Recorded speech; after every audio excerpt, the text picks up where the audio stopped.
guys, I'm Kate. Welcome back to my channel and welcome to another episode of Cooking with Classics. Kind of. Oh, I should get my book. Who was up there? I was up here. So in the process of reading Interview with the Vampire, when I told people that I was reading it for this series, I got a lot of questions that were basically like, oh, is that a classic? And then, still in the midst of reading the book, not too far along though, you can see where I stopped taking notes on it, I heard from some friends about some bad behavior of its author, Anne Rice. There's also been J.K. Rowling's old transphobic tweets and just her continued doubling, tripling, quadruple down of her transphobic thoughts and feelings that she feels the need to share with the rest of us. So I decided I would just turn this whole video into a discussion video while making a cheesecake, a peanut butter cheesecake. In fact, and I even printed out my recipe this time. So I'm hoping there won't be as much crazy running around as usual. I've also never made a cheesecake before though. So in this whole conversation, I want to cover the difference between classic novels and like staple novels, or if there is a difference. And also generally the idea, concept of if we can separate the art from the artist. And when something becomes a cultural phenomenon, does that no longer belong to the artist? So is that an exception to it? Let's discuss. But first up, here are my ingredients. Ooh, ah. You know, having said that, I realized I was missing the sugar that I would need. I was apparently missing more than sugar. I think the point is, wish me luck.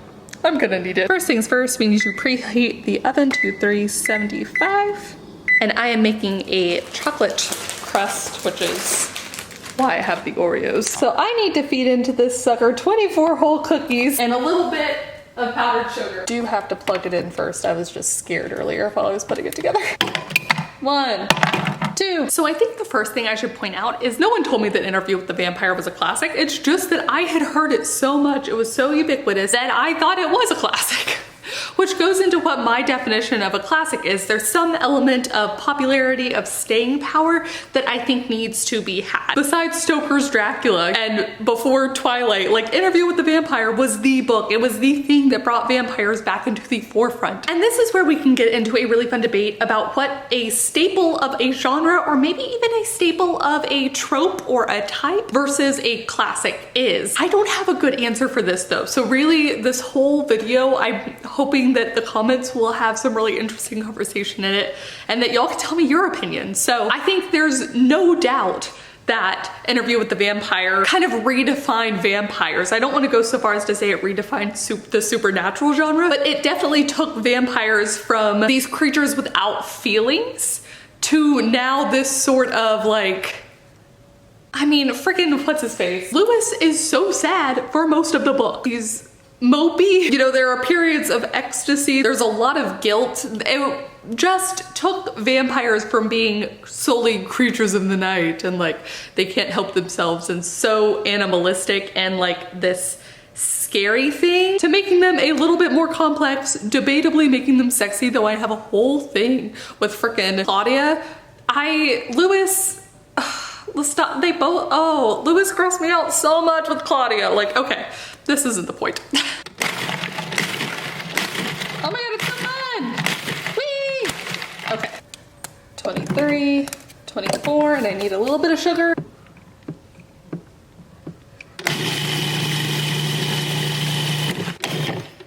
Now, just because something is a staple of a genre doesn't mean it should necessarily be considered a classic, right? The counterexample to this, of course, is Twilight. It also helped to completely redefine vampires. There was a lot of vampires, I think, in between Anne Rice and Stephenie Meyer, but like, Stephenie Meyer did something different with them, you know? I don't want to point out the glistening, the glittering skin and whatever. The criticism is often that she took away the cool parts of vampires, you know, that's what people say. But she just redefined it. Does redefining something though make it a classic? If now all vampire books can be compared against Twilight, that just makes it a staple of the genre. Now, can you have a conversation about vampires in media without bringing up Twilight? No, but it doesn't make it a classic, does it? So I think there is some element of classic that it needs that like staying power, that star power, which you cannot debate Twilight has. There's a popularity factor, but then of course there's also like writing style and technique. And typically, you know, there's a request for a universal message that kind of is woven throughout.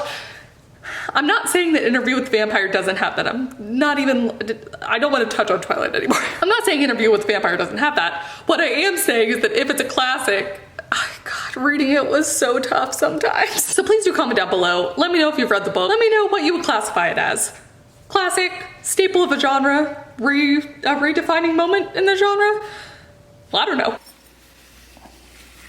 It's beautiful. Then melted butter.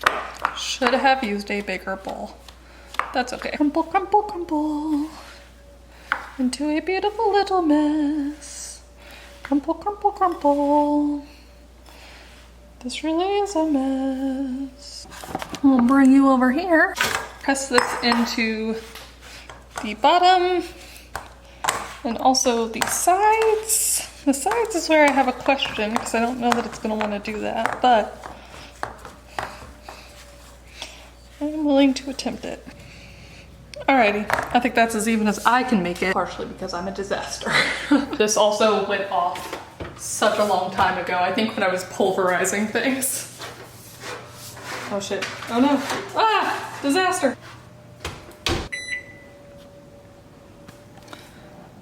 Now, I think it was a natural conclusion, besides just what's going on right now, but for me to debate what a classic is if it can be tied to a particular genre, like can this be a classic romance novel? Can this be a classic vampire novel? Can this be a classic whatever? And again, intermixing this classic and staple idea, but also because of Harry Potter, it's forevermore, I think, a classic childhood novel, a classic childhood series. It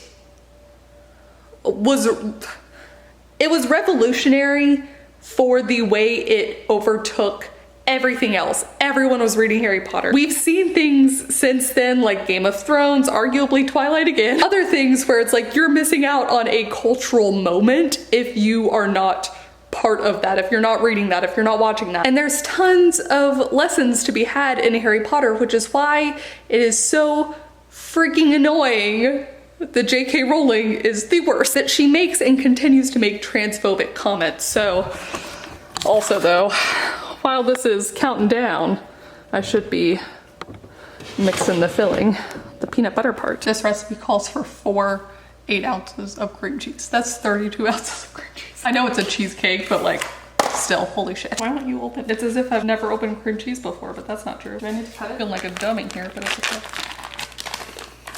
Only I choose what goes into the final video. Yay. 4, hooray! Gross, hooray. It looks cooked, I guess. And then we do it again. And then it says for only 30 seconds this time.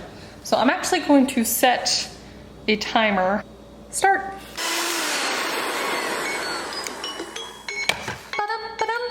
Now add eggs one at a time, beating for 1 minute after each addition, and occasionally stirring your bottom as well. Oh my gosh, okay. Next, we need to add the peanut butter, the sour cream, and the whipping cream, and then we're gonna beat this on low. Oh my gosh. All right. It is recommended that you do a water bath for a cheesecake, but the pan that was big enough to have a water bath broke a little bit ago, so I'm thinking I'm just gonna do this again. Then we'll just see how it goes. This is totally fine. It wouldn't be a Cooking with Classics episode if I didn't ruin at least part of the recipe. That means that now the only thing left to do is pour him in. Go, little cheesecake, go. Go, big cheesecake, go. You are much bigger, boy, than I thought. Oh, you a thick boy. Holy shit, okay. Oh, there's still more left. I did follow this correctly, right? Like, is it supposed to yield this much? Everything's fine. Everything but my cheesecake's totally fine. Everything's fine. Alrighty. First timer is gonna be for 60 minutes. I'm scared. I know for me that when I find out something terrible about an author before I read the book, they are forever taken away from my mind. The problem is when I find out the terrible thing after the fact. So like I read Ender's Game before I realized how terrible Orson Scott Card was. So I had such an appreciation for that book, but I can't reread it without thinking about it, and I never read the rest of the series because I just don't want to give more time to him. The difference for me with him versus J.K. Rowling is my attachment to the Harry Potter series, and that Harry Potter was a time in my life. It was an era almost, and in some respects that had little to do with J.K. Rowling. I wrote fan fiction and I read fan fiction and I met friends. We were friends because of Harry Potter fan fiction. Like, it was the community around this thing. The other thing here is that, of course, all of the actors have spoken out against J.K. Rowling. So it's a very interesting thing if you were only a movie fan that you have so many of the actors, the people that you visualize as the characters, saying these things and standing up to her. What do you do with the books? What do you do with the fandom that's more community than anything else? I don't know. About 1 minute left on the hour. Holy shit, he's huge! Supposedly the trick is that there should still be a little bit of a jiggle in the middle, and there is, but there's a little bit more than a jiggle in the middle. There's a little bit of jiggle on the outskirts too. What to do, what to do. That being said, I will link down below a video that writer Marcus Regis made and his reaction to J.K. Rowling's comments. I also recently discovered Sim Kern, another authortuber slash booktuber, and I will link down below their video on how to fix your Harry Potter merch. Comment down below, let me know if you're able to separate the art from the artist. Let me know if you have your own personal rules where sometimes you're able to separate them and sometimes you're not. I have a general fear that I have messed up my cheesecake. How is it still growing? I did the right recipe for the right size. What did I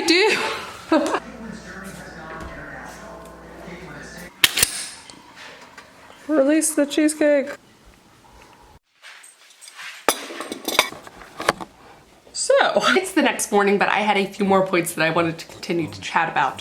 Namely, I want to know if you look up authors, music artists, anything like that, to find out more about them. So it's interesting at what point we're not able to divide the art from the artist. At its initial point, we consume the art without really thinking of the artist. I'd argue that some art is different about that than other art. Like whenever I personally look at a painting, oftentimes I think of the artist pretty early on. Whereas when I'm reading a book, I'm often thinking about the characters and little to do with the author. However, it's very good. It's so peanut buttery. Holy shit. Cookie crust is nice. I do also want to hop back into Interview with the Vampire just because there's a couple things I want to talk about specific to the writing of the book. One, I really liked the ending. I think in some ways it made it worth it, and I kind of hate books that make me feel that way. If there's a part of a book where it's just a slog for me to get through, I feel like the ending has to be really great in order for me to be like, you know what? It was worth it. I would still kind of recommend this book, or you know, whatever. I don't feel like I wasted my time, especially because I am someone who's so DNF friendly. The ending was good, and it's not that it's shocking or anything, it's just that it's good and it felt right with the book in a way that I wasn't expecting. Because it is an interview, which is something that I told my friends that I didn't realize when it says Interview with the Vampire, it really meant interviews. So much of this is told from dialogue, so it's just Lewis telling the story. I had no idea. How did I miss that? Which meant that it flowed in a different way, I find, than a lot of other books do. Again, sometimes I really liked it, sometimes that made it incredibly hard to get through. Sometimes I had to reread whole sections because I realized I had not encoded anything that I'd read. Like my eye was just skating over, you know? I also started turning down and dog-earing the pages where we had a moment of the vampire stopped. That was her favorite way to move us from Lewis telling the story and then back to with the boy, with the reporter. The vampire stopped. But don't you worry, because again, the vampire stopped. And you know what? I was shocked because one time the vampire sighed. It happened so much at the beginning of the novel. I think this goes back to there are so many incredible books in the world with authors who haven't made comments that annoy me, to put it lightly. You know, there's the one end where the comments just annoy me, and then there's this side with J.K. Rowling who's been clearly transphobic. I don't know what to do. And now this was a little bit of a different Cooking with Classics episode, but next month I am going to do a like more legitimate Cooking with Classics. Back to your regularly scheduled programming. So the book that I will be reading is Song of Solomon by Toni Morrison. Let's once again discuss what a classic is. Because if we're talking about popularity, it won her a National Book Critics Circle Award. It was also chosen by Oprah to be like her Book of the Month club kind of thing. This book was cited as the reason that she won the Nobel Peace Prize in 1993. And I know that it's being taught in universities. So there's a lot of aspects here that I think make something a classic that we collectively as a society decide that it's a classic. There's some amount of like, I think a lot of us think back to the classics that we had to read in like high school curriculum as like meeting this threshold. So I don't even know how much that needs to play a part of it. I read And Then There Were None by Agatha Christie because it was a classic mystery novel. I don't know anyone that was assigned to read that in school. So my idea of a classic is evolving, and while mine's evolving, I just think that this one clearly hits all the possible markers you could have. I'm very excited. Let me read you a quick summary. Milkman Dead was born shortly after a neighborhood eccentric hurled himself off a rooftop in a vain attempt at flight. For the rest of his life, he too will be trying to fly. With this brilliantly imagined novel, Toni Morrison transfigures the coming-of-age story as audaciously as Saul Bellow or Gabriel Garcia Marquez. As she follows Milkman from his rust-belt city to the place of his family origins, Morrison introduces an entire cast of strivers and seeresses, liars and assassins, the inhabitants of a fully realized black world. So if anyone else is interested in reading this with me, I was thinking we could also do a buddy read kind of thing, if anyone else is interested. I will post when I start reading it over on Instagram, and then maybe we can do like a chat and whatever a little bit later. Yeah, but thank you guys so much for watching. I know this video was more questions than discussion at times, but I'm really excited to hear what you guys think. Thank you guys so much for watching me attempt an incredibly rich cheesecake. And I will see you all very soon with the new video. Bye. Excuse you? I've had 24 whole cookies. Oop. Uh-oh. Oh no. How terrible Orson's scarf. How terrible Orson's